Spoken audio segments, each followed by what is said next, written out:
Ladies and gentlemen, boys and girls, Outer Banks Season 3 is now streaming on Netflix, and this is by far the biggest season of the series to date, because this season we're not just in the Outer Banks, we go beyond the Outer Banks, this time to South America to find El Dorado, and this season is huge. So of course, I just finished watching the season. I thought it was pretty good, and we're gonna talk about it. So of course, full spoiler warning, if you haven't seen the full season yet, you're gonna want to check it out because I'm about to spoil it for you. So anyways, let's jump into this and talk about Outer Banks Season 3. So like I said, overall, Outer Banks Season 3 was great. I really enjoyed it. I had a fun time. It brought me back to the good old days of Outer Banks because this is a show that I didn't start watching until Season 2 came out. I remember Season 2 was coming out in like a week or two, and I kept seeing a bunch of stuff about it on TikTok, and I never even heard of the show before that. And for some reason, I was like, you know what, I'll start watching it. Binge through the first season, watch the second season the day it came out, and then, you know, after getting that 20 episodes of content of Outer Banks, I had to wait 2 years for Season 3 to come, and I definitely have to say it was well worth the wait. It brought me back to the good old summer vibes, which is great, especially now. The season came out in February, so like I'm looking outside and there's snow on the ground. It's actually snowing right now where I live. But then on my TV, I got Outer Banks and all these great summer vibes. So I did really enjoy that, returning to this world, returning to Pogelandia, which is one thing that I will say is one of my biggest disappointments about this season is they just wasted such a perfect opportunity here with Pogelandia. Because, of course, Season 2 ended with the Pogues. They were on this desert island, and they had the whole island to themselves. They had to survive. And it kept being brought up throughout the season like, oh, yeah, we spent a whole month on that island. And I was hoping that we would get maybe not a couple episodes, but I mean, at least like one full episode with them on that island in the season. But no, it's like 10 minutes into the episode and they're already rescued off the island, which I was really disappointed about, especially because a couple days before the season debuted, Netflix released the first 8 minutes of the season as a sneak peek at OBX3.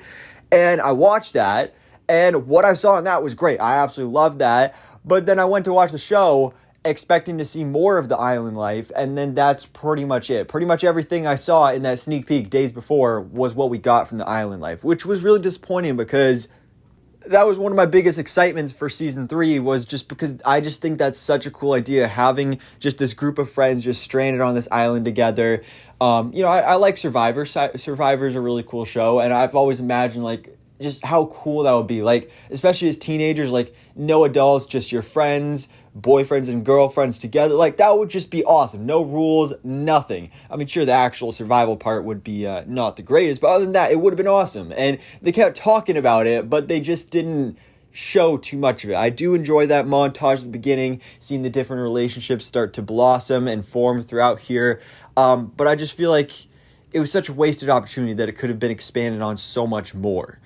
Specifically when it comes to those relationships, because obviously one of the big things about Outer Banks is the relationships. One of the biggest things that the fandom is into are the relationships. You know, obviously we got John B and Sarah Cameron at the forefront here, who they go through a bit of a roller coaster throughout this season, where I actually really loved it. I've loved their love story through the first couple seasons.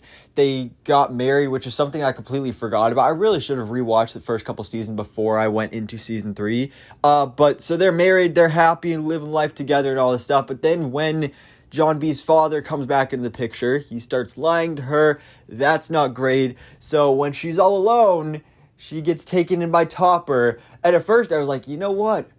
I actually kind of miss Topper and Sarah together. I kind of like them together. And, things were going good there. Except for the fact that she was cheating on John B. But, things were going not too bad. And then they were, kind of back together. But then John B found out. And that whole thing. But, of course, true love. It's John B and Sarah Cameron. They're the main couple in the show. They can't break up. Especially since they're married. So that'll be kind of hard to do. So, yeah, obviously they survived the season, but I did really enjoy the whole dynamic with Topper in there as well. Topper is I think a really underrated character because sure, he's super douchey and all that stuff. We really saw that throughout the season when he took a bit of a dark turn. I mean, setting the chateau on fire, that was pretty insane, but it's also hilarious how he is so gullible into trusting Sarah every single time. And then as Rafe said, like, dude, my sister's just playing you like a fiddle every single time since day one. And it's so true, but he kept falling for it. And then he finally hit that breaking point. And while we're at it, we might as well talk about Rafe as well. I think Rafe was really a standout for this season because Rafe is an interesting character because obviously he's one of the kooks. He's country club, as his friend calls him. But Rafe, obviously, he's a dark character. I mean, he's been a murderer. He's committed these crimes. He stole the cross. And I can't believe he literally melted down the cross in this season. It's such a stupid thing to do, but such a Rafe thing to do. And also the whole contemplation between killing his father and not killing his father. Obviously, that didn't end up coming to fruition, but I definitely had a theory about that watching the trailer, and that just that rage that he has with him, it makes sense that he would have to take him out of the picture. And obviously, as we see, Ward does get taken out of the picture. He does die at the end of the season, but not in any relation to Rafe. Rafe, I don't think, is even in the final episode at all. But you never know. I mean, sure, we saw the body, but then again, he could always come back. He faked his death before. Although I'm pretty sure he's actually dead this time. But anyway, let's go back to the Pogues. So let's talk about Pope and Cleo. So Pope and Cleo is an interesting one. Because Cleo last season, obviously she was not a series regular until season 3. So she didn't have a huge role last season. She was just being introduced. And going into the season, I didn't really have a huge excitement for her as a character. I really still didn't know much about her. I didn't really have a feel for her character. But throughout the season, seeing her relationship with Pope, I actually really enjoyed it. Especially her helping him cope with the loss of Kiara and the loss of pretty much everything in his life, his scholarships, his classes, everything. I really enjoyed that. And that, along with, obviously, Kiara, was the two big, well, I don't know if I'd say Cleo and Pope were like a big relationship in the season, but they were definitely the ones that were set up with that slow burn. But of course, the big slow burn was with JJ and Kiara. This has been the big thing that fans have been shipping for years, since season 1. I personally was never really a fan of it because I really liked Kiara and Pope together. And then going into the season, I was like, great, they're going to force that down our throats. But I actually really enjoyed it. I really came to love JJ even more than I already did.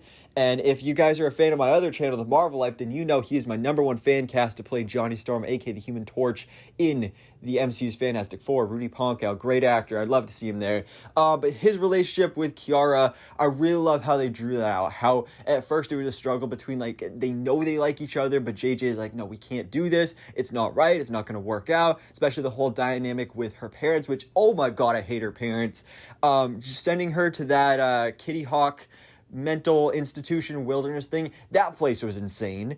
Also, like, I understand from their perspective, like, they're worried about their daughter, but it is so hilarious how they were so freaked out about that and sent her to that crazy mental institution type thing. And then at the end of the season, when we have that kind of flash forward all those months later, and they're doing this ceremony, and you see her parents out there, they're all happy, they're all proud of her and everything. Like, where were they months ago having this reaction? And same thing for Pope's parents. Like, they were really against the whole thing in the first place as well.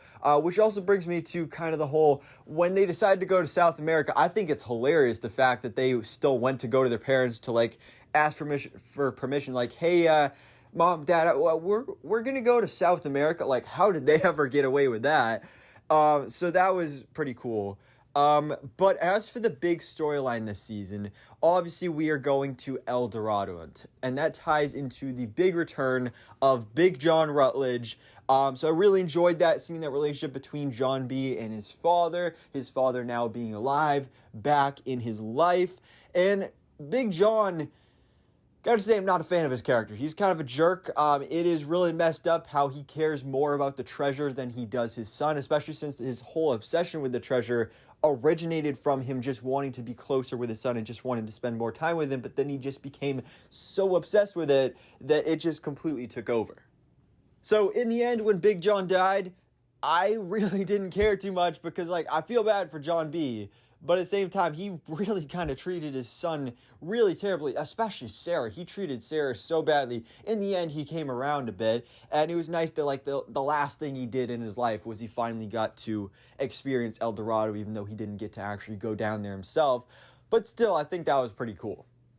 And really, as I was sitting here watching this season 3 finale, episode 10, I was kind of looking at it, seeing all these things wrapped up, everything tied together with the cross, Derek Taney, El Dorado, everything being tied together and wrapped up with a nice little neat bow here, especially with the ceremony at the end where our Pogues are kind of being recognized for being heroes.